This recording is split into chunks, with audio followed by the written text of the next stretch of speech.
Chapter 1. The boy was 9, barefoot and bleeding from his left ear. Two men dragged him down the main street by the back of his torn shirt. A crowd gathered fast. Nobody helped. The boy did not cry. He did not beg. He did not even fight back. He just kept his good eye locked on one thing across the street. A tall bay horse tied to the rail outside the jail. Saddle polished. Silver bright in the hot sun.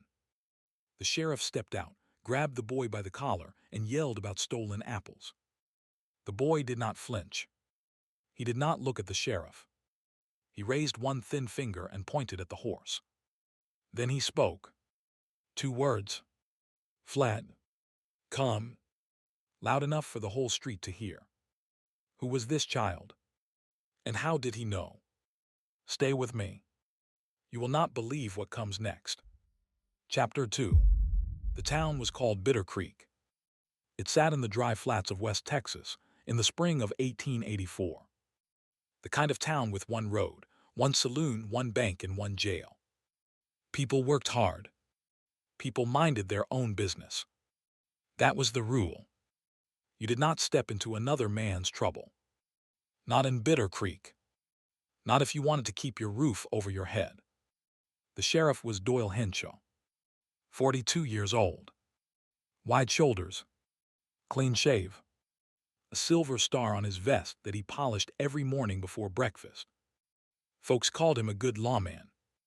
He had brought order to the town 3 years back, right after a bad stretch when raiders had been burning homesteads out on the prairie. After Doyle took the badge, the burning stopped. People felt safe. People stopped asking questions. That was how it worked in a town like this. Safety bought silence. Silence kept the safety. His deputy was a younger man named Cal Briscoe. 27. Quiet. He had grown up on a small ranch east of town. He did his job. He did not drink much. He kept to himself. Folks liked him fine, but they did not really know him. He liked it that way. He read books in the evenings. He could quote scripture if he had to, but he tried not to have to.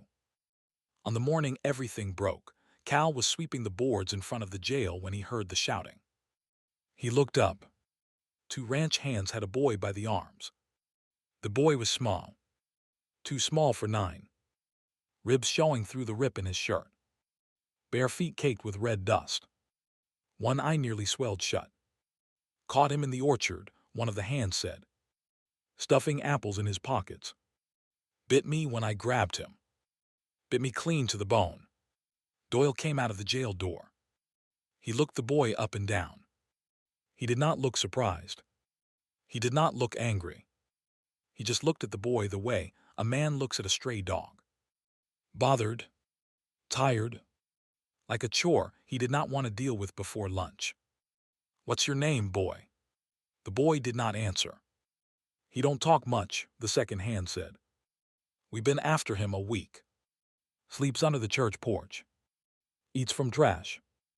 Won't say nothing to nobody. Not one word. Doyle nodded slow. He took the boy by the collar. He started walking him out toward the street.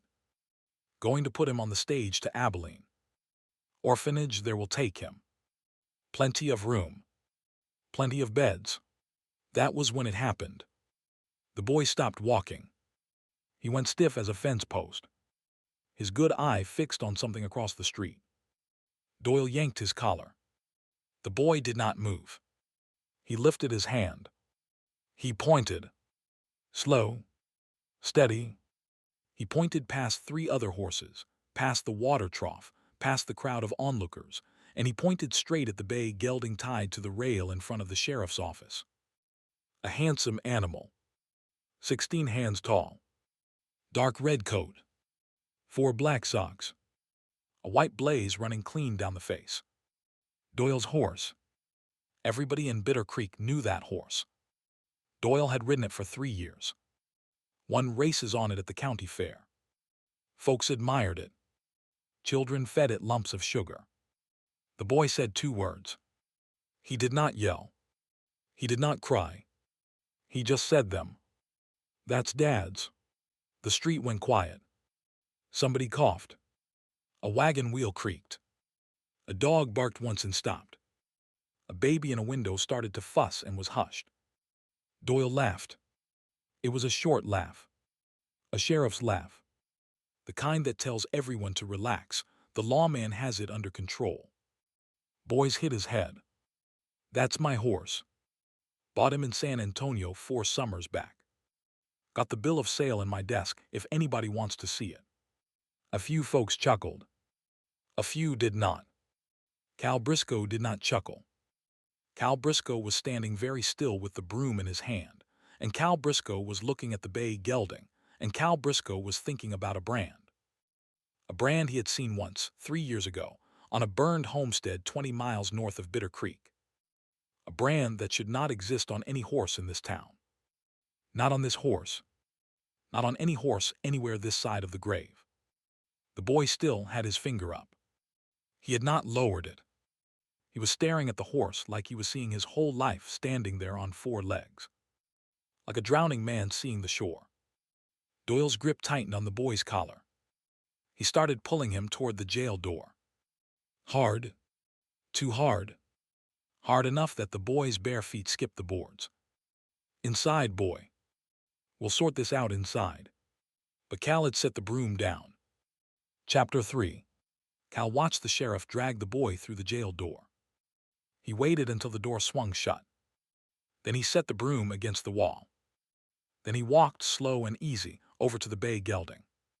He patted the horse's neck like he had 100 times before. He scratched under the mane.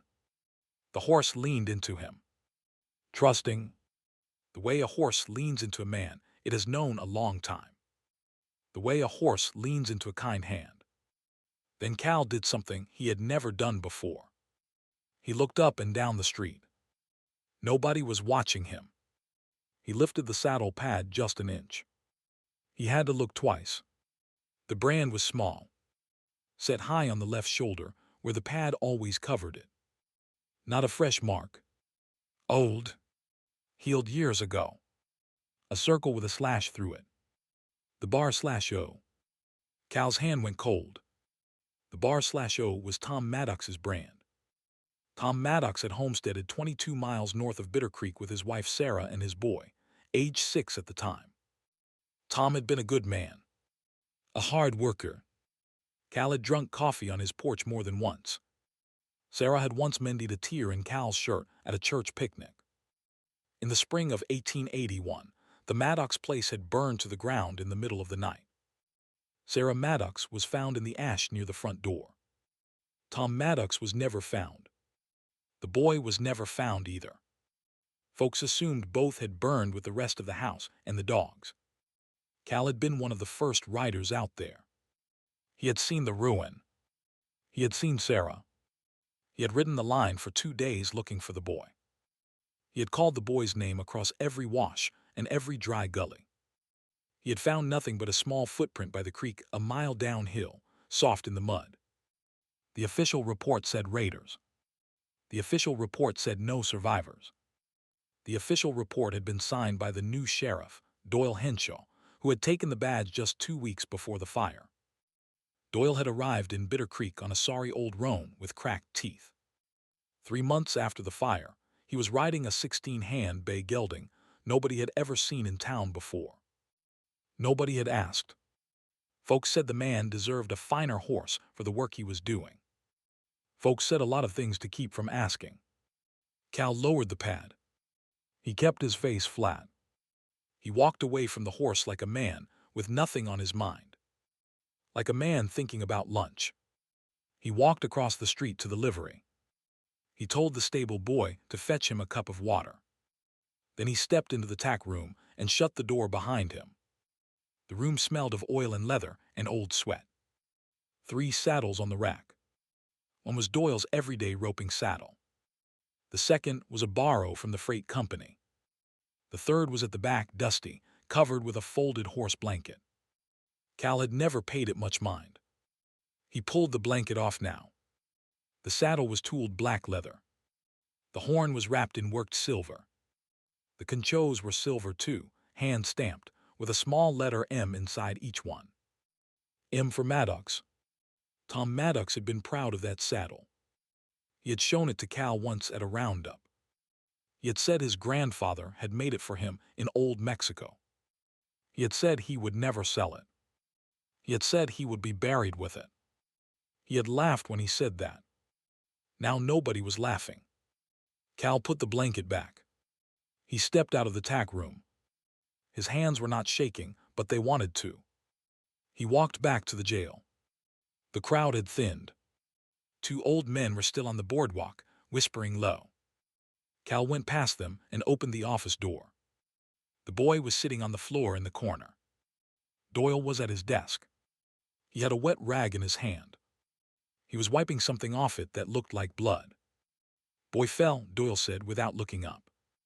Hit the corner of the desk. Clumsy little thing. The boy had not fallen. The boy was holding his cheek. There was a new red mark there that had not been there 10 minutes ago. The boy met Cal's eyes. The boy did not say a word. The boy just looked at him. The look said everything that a beaten child knows how to say without speaking. Doyle finally looked up. He smiled. Friendly. Easy.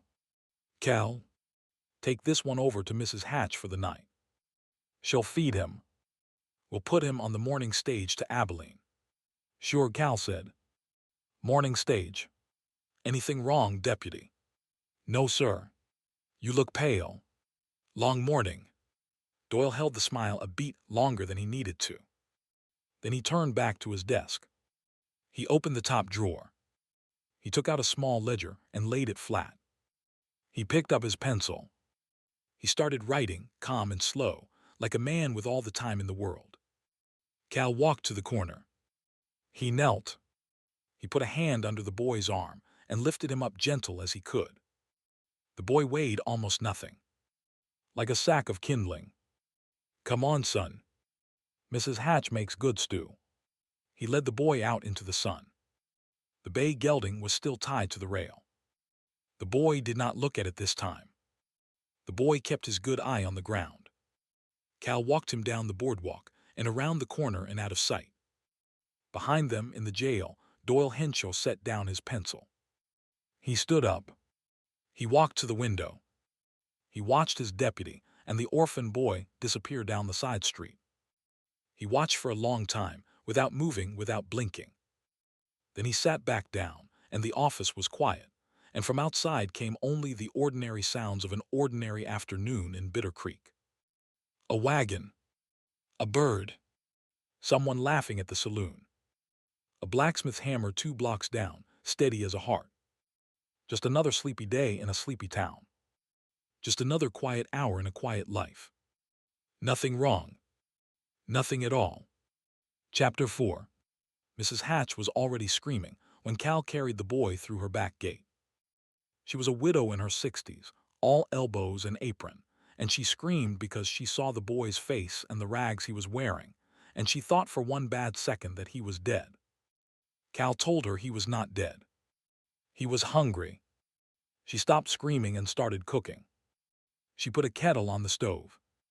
She tore strips from a clean sheet. She fetched the iodine and the brown soap. She washed the cut on the boy's ear with warm water and salt while the boy sat on a stool and did not flinch once. Not once. She put salve on the swelled eye. She combed the dust out of his hair with her late husband's comb. The boy let her do all of it. Where's his people? She said. Burned out, Cal said. 3 years ago. North of here. Mrs. Hatch's hands stopped moving for a second. She looked at Cal. She did not ask the next question. She just nodded once, slow, and went back to washing the cut as if she had not just heard the worst thing she had heard in years. The boy ate 3 bowls of stew. He did not speak. After the 3rd bowl, he laid his head down on the table and was asleep before Mrs. Hatch could pull the bowl away. She lifted him like a sack of feed and carried him to her back bedroom and put him under a quilt. She closed the door. She came back to the kitchen and poured Cal a cup of coffee and one for herself. Cal? Yes, ma'am. Whose horse is that out front of the jail? You know whose horse it is. I know whose horse it was. She looked at him over the rim of the cup. 64 years old and sharp as a fence nail. She had been in Bitter Creek a long time. She remembered the Maddox place. She had been Sarah Maddox's friend. They had quilted together on winter Sundays. If you are still with me, hit that subscribe button. Cal set the cup down. He told her what he had seen under the saddle pad. He told her what was in the tack room. He told her about the boy's face when he pointed. Mrs. Hatch did not interrupt once. When he was done, she sat for a full minute without speaking. Then she got up and walked to her kitchen window and looked out at the street. Cal, he will kill the boy. I know. He will kill you too, if he can do it quiet. I know that too. Then what are you going to do? Cal stood up. He was very tired. He had not slept well in 3 years, and now he knew why. Some part of him had always known something was wrong with the Bitter Creek story. Some part of him had always known that the new sheriff who arrived 2 weeks before the Maddox fire, the one who rode in on a sorry old roan and rode out of that ruin 3 months later on a fine bay gelding, had a story that did not add up. He had pushed it down because everyone else had pushed it down. Because the town was safer. Because the burnings had stopped. Because Doyle had a way of looking at a man that made the man not want to think too hard. I'm going to ride for the marshal. Marshal's in Abilene. 3 days hard. I know. Boy doesn't have 3 days, Cal. Doyle is going to come for him tonight. You know it. I know it. She was right. Cal knew she was right. He looked at the closed bedroom door. He thought about the boy in there under the quilt, the only living witness to a murder Doyle Henshaw had been hiding for 3 years. The boy had pointed in front of 40 people. The whole street had heard him say it. By sundown half, the town would be wondering. By tomorrow, the wondering would be talk. By the day after, the talk would have crossed 3 counties on the freight wagons. Doyle could not let the boy reach Abilene. Doyle could not let the boy reach the marshal. Doyle could not let the boy reach morning. Cal had seen Doyle ride out at night before. Twice a year on quiet business. Coming back at dawn with mud on his boots and nothing to say about where he had been. Cal had not thought much of it. Cal was thinking about it now. Cal walked to the door. He took his hat from the peg. He set it on his head. You got that old shotgun of Henry's still. Mrs. Hatch went to her pantry. She came back with a double-barrel 10-gauge wrapped in oilcloth. She handed it over without a word. She handed him a fistful of shells from a tin can on the shelf. Keep the boy here, Cal said. Lock the door. Don't open it for anybody but me. Anybody, Mrs. Hatch. Not the preacher, not the doctor, not the mayor. Not Doyle. I won't. If I'm not back by sundown, you take him out the back. You go to the Pickett place. You tell old Pickett what I told you. You tell him to ride for Abilene himself. I will. He opened the door. The afternoon light was already turning gold. Cal. He turned. You were a friend of his daddy. Tom would be proud of you. Cal did not trust himself to answer. He stepped out into the yard and he walked, and he did not look back. Not once. Chapter 5. The walk from Mrs. Hatch's back gate to the jail was 4 blocks. Cal stopped twice. Once behind the feed store, where he loaded both barrels of the 10-gauge and put 6 more shells in his coat pocket. Once at the corner of the livery, where he looked across the street at the jail door and tried to see the shape of his own life from outside it.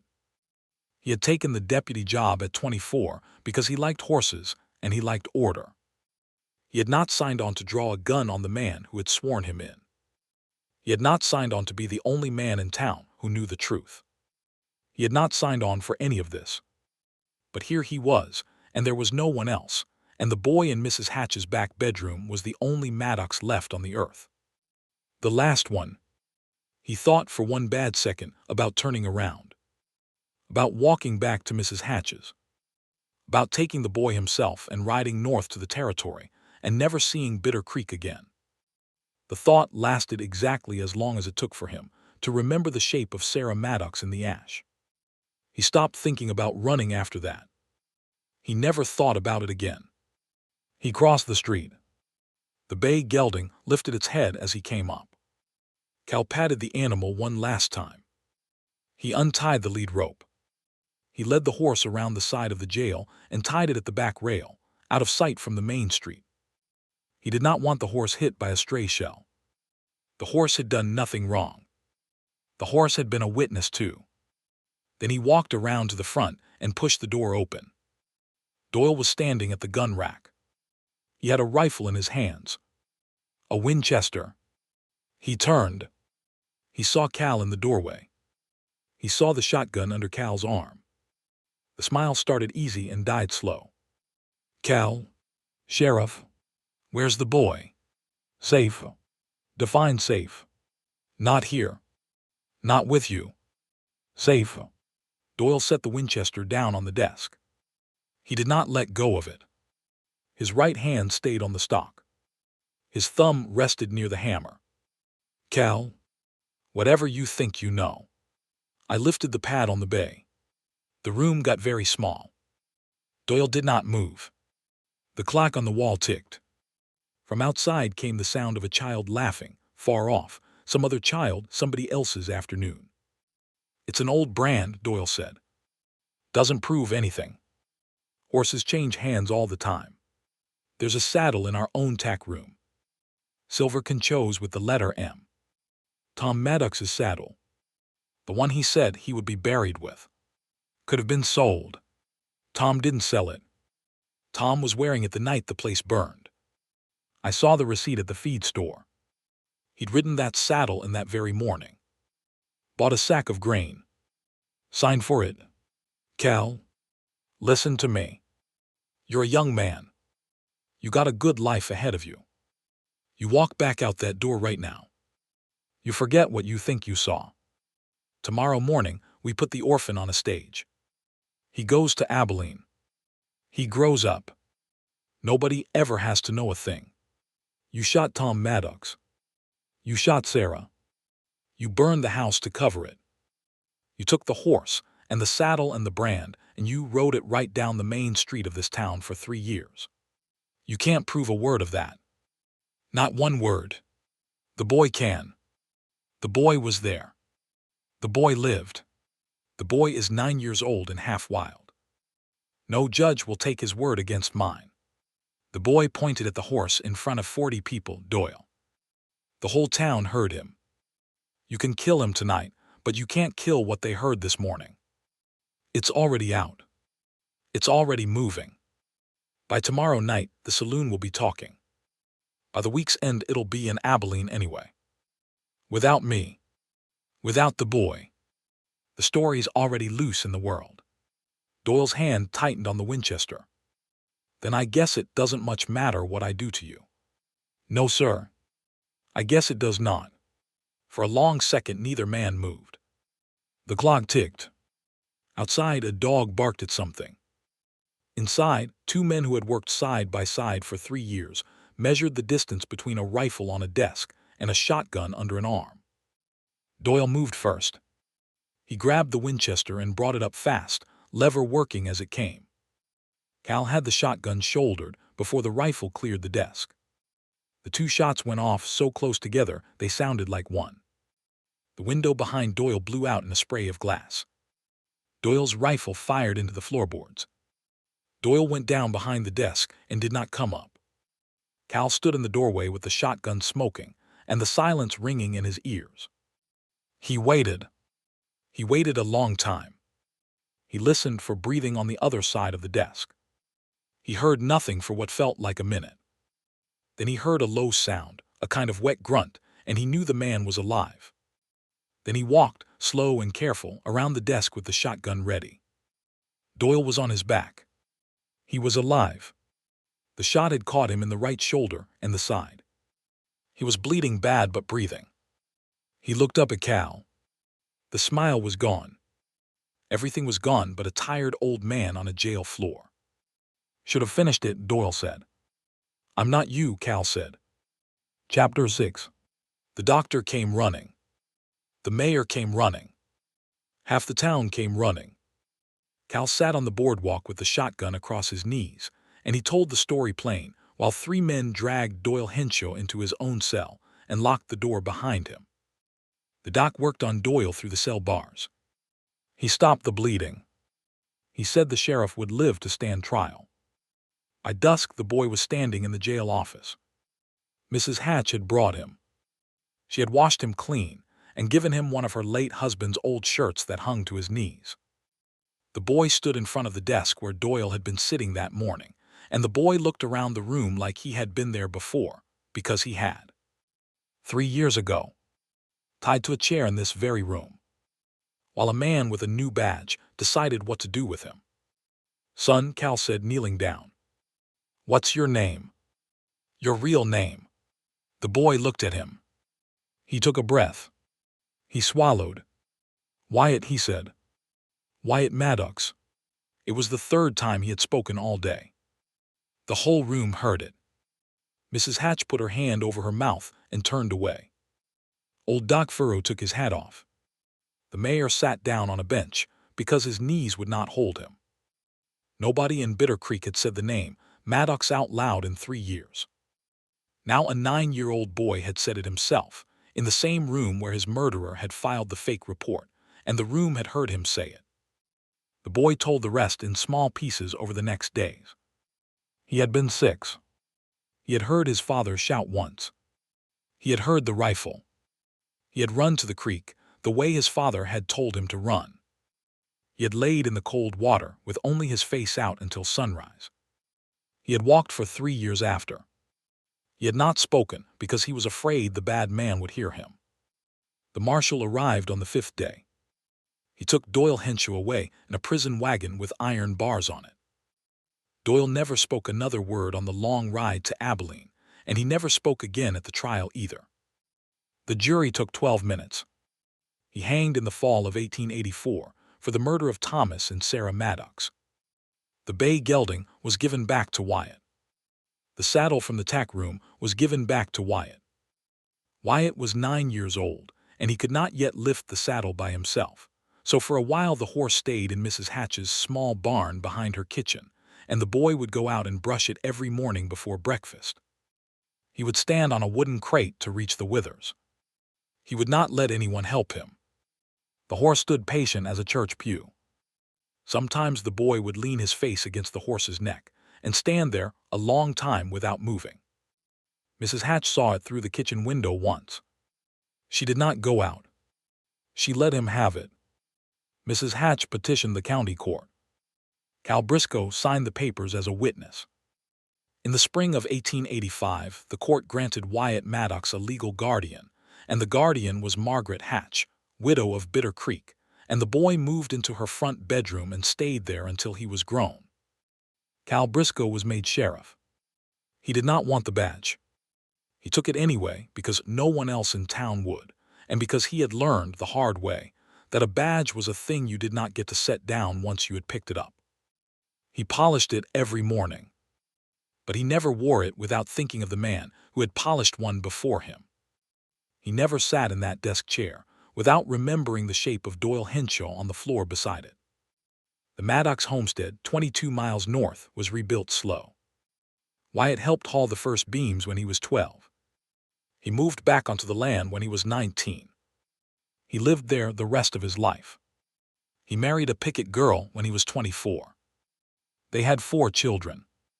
He named the first boy Thomas. He named the second boy Cal. He kept the bay gelding until the horse died of old age, at the age of 24, in the summer of 1899. Wyatt buried the horse himself, in the pasture, near the place where the old house had stood. He marked the spot with a flat stone. He did not carve a name on it. He said the horse already knew its own name and did not need it written down. Folks in Bitter Creek told the story for a long time after.